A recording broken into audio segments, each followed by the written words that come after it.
What's up guys, it's Matt with Galaxy Games 843 back with a bonus video. In today's video we're going to be doing some changes to this Dixie Narco 501E soda machine. So first of all we're going to open it up and take a look inside. But one thing about this machine is the fluorescent light bulb tubes are currently burnt out, so I thought this would be the great opportunity to make a video about converting your soda machine to an LED light. Basically. So as you can see, it's got two fluorescent tubes there. It's got all the wiring there, all that good stuff. But all I'm going to do is I'm just going to take some measurements to see what size LED strip light I'm going to use. And then I'm going to go off to the hardware store, pick out a light that's going to work. Taking my measurements, I can see in this particular case, it's going to be about a 48-inch strip light that I'm going to be using. So what we'll do next is we'll go off to the store, we'll pick out a light that's going to work, and then we'll come back and we'll install it. So there's going to be some things you're going to need. One thing you'll need is a plug adapter. I'll put a picture of that up here on the screen. So while we're at the hardware store, we can pick one of these up as well.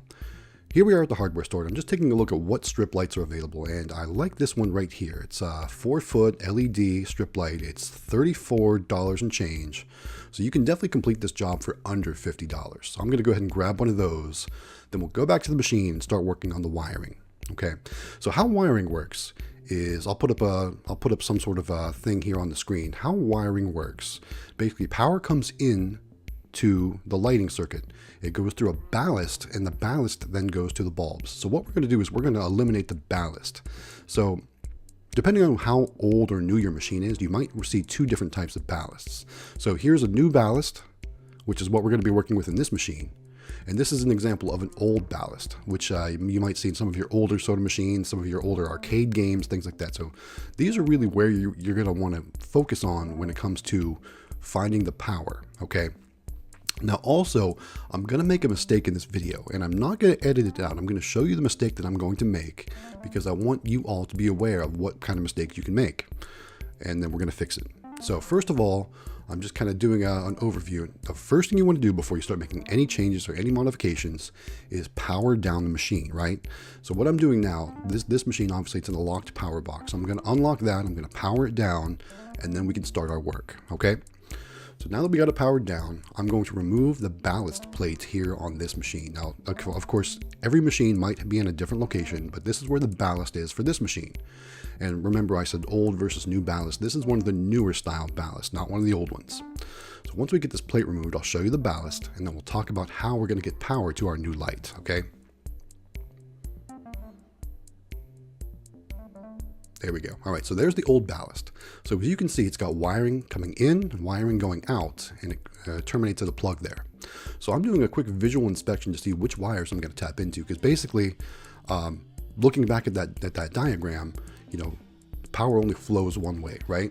So the first mistake I make is I actually use the wrong wires. So I'll put up an example or a picture of how I did it the first time, how I attached this plug end to be incorrect.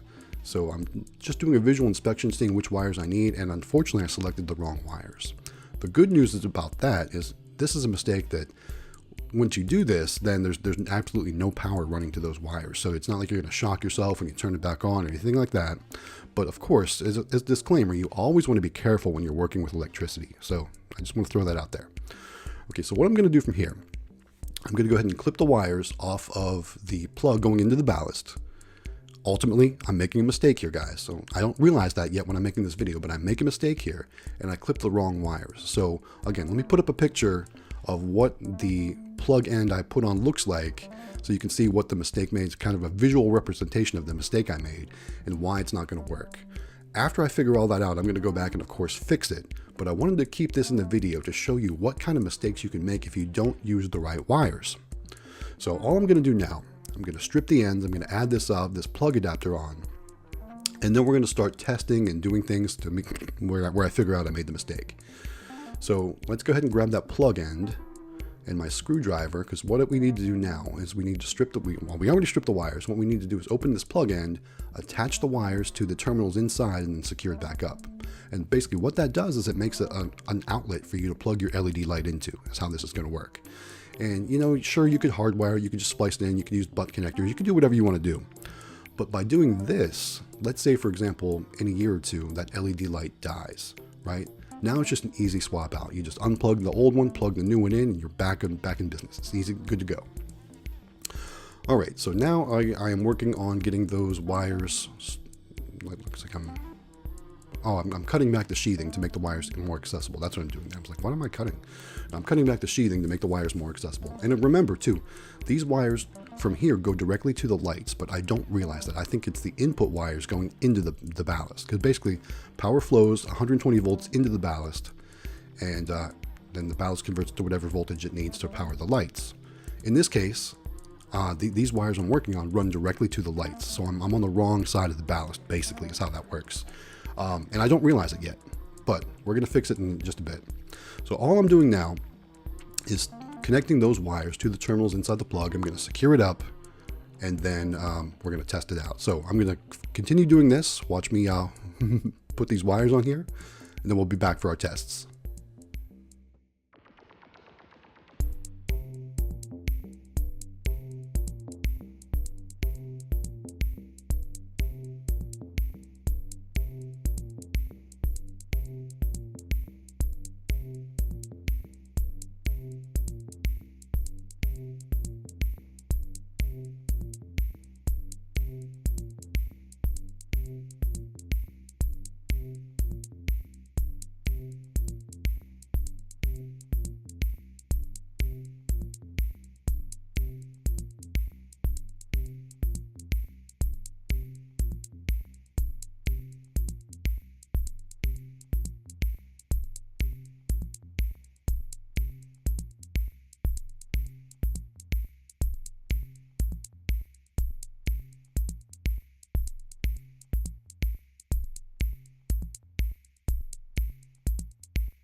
All right, now we got everything secured. We've got the machine plugged back in and powered back on. It's time to open up the LED lights, get it all set up, and then start doing our testing. So what we're going to do is we're going to just plug it in and make sure it works before we secure it to the machine. And of course, since I made that mistake and I didn't realize it yet, it's not going to work when we plug it in. So we'll talk about what we need to do to fix that. But you're going to see me struggle for just a minute, because what I can't do is figure out where this plug plugs into the light strip. And basically, it's got knockouts on each end, and I didn't realize that. So I have to pull the knockout out in order to plug the light in order to test it. So see, I'm trying to figure out how I don't know if the end pops off or what. But basically, whatever light you choose, it doesn't matter what light you choose. Just make sure it's the type that plugs in and it's not a hardwired light to do it like this. All right, got the plug figured out. I'm going to go ahead and untangle some of that and then plug it into the light. There we go. All right, so now it's testing phase, right? So what I'm going to do is I'm going to plug this light into that outlet that we just installed into the machine, and I'm quickly going to learn it's not working.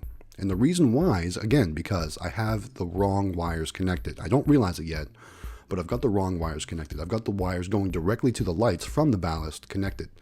Therefore, since they've been disconnected from the ballast, there's no power, right?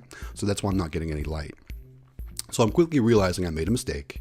And what I have to do then is undo that plug and connect it to the proper wires. So again, I'm going to have to unplug the machine. I'm going to have to put it on the correct wire. So now the machine's unplugged. Going back to the wiring harness. There you can see the ballast there. I'm working on the plug side, and I quickly decide I'm going to work on the opposite side of the plug, because that's just not going to be a good thing. So we're going to work on the other side of the plug. Again, we're going to cut back the sheathing to make the wires more accessible. We're going to strip those wires, connect them to the plug end, and then we're going to plug it in and test, and everything's going to be good because now we're on the proper side. So let me put up a graphic here of the correct way that we've done it now, or the way that we're fixing it, so you can see how the power runs directly to the outlet. Once we get that taken care of, obviously things are going to work great, and then we can move on to mounting the LED into the soda machine, right? All right, so again, watch me cut back the sheathing, strip the wires, get everything connected up to the plug, and then we'll do our next set of tests.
All right, guys, now we have the machine plugged back in. It's time to do some tests. So I've got a digital multimeter here. I'm going to put it on voltage for AC current. And what we're going to do is we're going to check just to make sure that there's at least between 110 and 120 volts running to that outlet. So let's go ahead and check it real quick. I don't know if you can see on camera, but it's at 117 volts. So that's perfect. That's exactly what we need to light our light. So we are on the correct wires this time. We corrected our mistake. Now we can test the light that we bought. So let's go ahead and get that ready. We're going to plug that in, make sure it lights up. Once we confirm that does, we can go ahead and start on the mounting.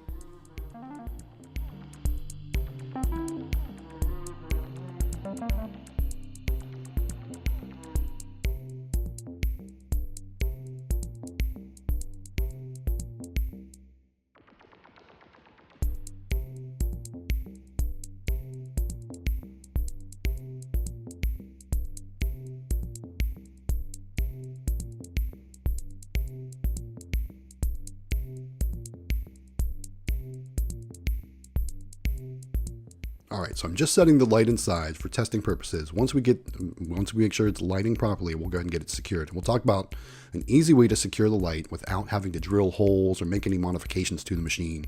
It's going to be pretty good. So now that we got that taken care of, let's go ahead and grab all of our supplies, all of our tools that we're going to need, anything like that. I'm going to grab a couple of zip ties because I know everything's going to be good here. So what we're going to do next is work on securing the light to the machine. And they've got all these metal brackets. You see that they already have holes in them. So I'm going to utilize those holes in those metal brackets to zip tie and secure this light to the machine. Again, this way I'm not modifying the machine in any way. Anything that I do here is completely reversible. So I can take it out if I want to. And you notice too, I left basically all the old fluorescent tubes. Not that I'm going to use them again, but in case I need that stuff in the future. I do have the ballast saved, although I probably won't ever need it again because I'm just going to stick with LED from now on. But as you can see, I'm just securing everything here with zip ties. And it may not look exactly perfect on the inside, but I am the only one that's going to see this on the inside, so it doesn't really matter. At the end of the video, we'll show you how it looks from the outside, both daytime and nighttime, and we'll compare it to the other machine that we did this to as well. And we'll see just how good it looks. Because guys, you're not going to know any difference. It's going to look awesome, trust me. All right, so there we got the top of the light secured. Now we're going to go and secure the bottom of the light. And again, we're just going to utilize zip ties in this case because we don't want anything to be permanent. We don't want to modify the machine if we don't have to. The only modifications we've done is we've removed the ballast at this point, and we can always add a ballast back in if we need to. So all I'm doing now is just using a couple zip ties again to secure it. And what I'm doing is securing it right in the very middle of the door. I don't want it off to one side or the other. I want it in the very middle because that'll dissipate the light properly, especially where you can recognize it at night. So all I'm doing again, I'm just securing everything with zip ties. After we get that taken care of, we'll show you it lit up.